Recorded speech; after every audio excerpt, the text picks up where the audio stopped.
Hello po, welcome back dito sa food truck ni RC. At kung bago ka po dito sa aking page, hi, I'm RC, isa po akong food truck owner dito sa Belgium. And needless to say, isa rin po akong content creator kung saan ipinamamahagi ko po ang aking journey together with my food truck at pati na rin po ang aking pribadong buhay kasama ng aking pamilya dito sa Antwerp District. At today, December 17, 2024, grabe, papalapit na po ang Christmas. At nang dahil sobrang busy ko po sa aking munting negosyo, eto, naghahabol na naman po ako ng oras para sa Christmas celebration namin ng aking family. Hello po. So, paano ba yan, guys? Yung aking Christmas shopping na aking paplano-plano is matutuloy na rin po sa wakas. Okay, so, isama ko po kayo. So, ayan guys, welcome po dito sa Wynegem Shopping Center. Located po siya 6 km west of Antwerp City. At ito po ang pinakamalaking shopping center dito sa Belgium. Nasa tinatayang 240 stores po ang meron ng shopping mall na ito. Kaya believe me when I tell you na isa na rin po siya sa mga tourist attractions na meron po kami dito sa may Antwerp District. And luckily, napakalapit lang po niya. About 18 minutes drive mula po sa bahay namin. So anyway guys, simulan na po natin ang pag-iikot para po dito sa ating Christmas shopping. Noong taon nga po pala guys, kasama na aking pamilya, ay naging tradisyon na. Sa bahay po kami nagno-Noche Buena together with my husband and daughters, si Kyle and Denise. Kasama rin po namin ang kanilang mga boyfriends na sina Semin at Yoris. Madaling salita guys, 5 po silang nakasulat dito sa aking Christmas list.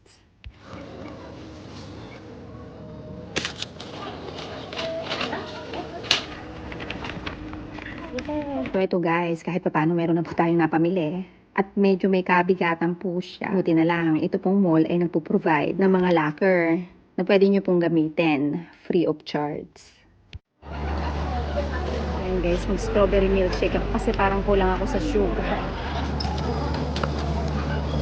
Tingnan muna natin ito guys.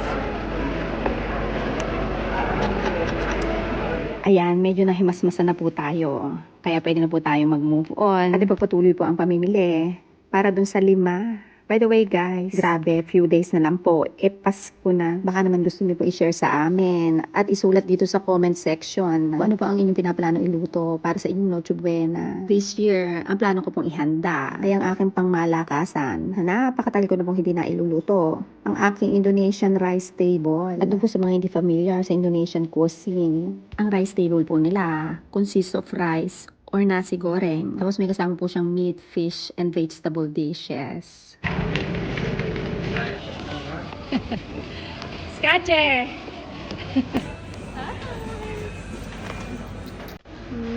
Let's go. Let's eat Scatcher. Ayan, nandito na si Paul para po sa aming dinner. Ako guys, sa sobrang busy po na aking buhay, kadalasan po itong si Paul, after working hours, tatawagan ko na lang po siya at kakatagpuin kung saang restaurant. At ang dahil nga po, nandito tayo sa shopping center, I instructed him to wait for me dito sa may lunch garden. Typical na mga European food po ang sinaserve nila dito. Talaga namang isa po sa mga paborito naming puntahan. Kasi bukod po sa napaka-affordable, masarap po siya talaga. At hindi po nila tinitipid ang servings.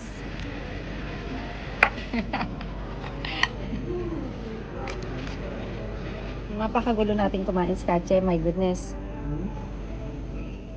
O ayan guys, nang dahil po busog na po tayo at nakumpleto na po natin ang ating shopping list, tara na po't umuwi kasi naman para po makapagpahinga ako. At bukas meron po kami pwesto na aking food truck sa aking Wednesday location.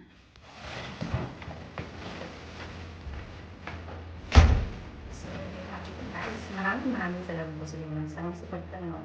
At ang dahil dyan, always remember, I love you!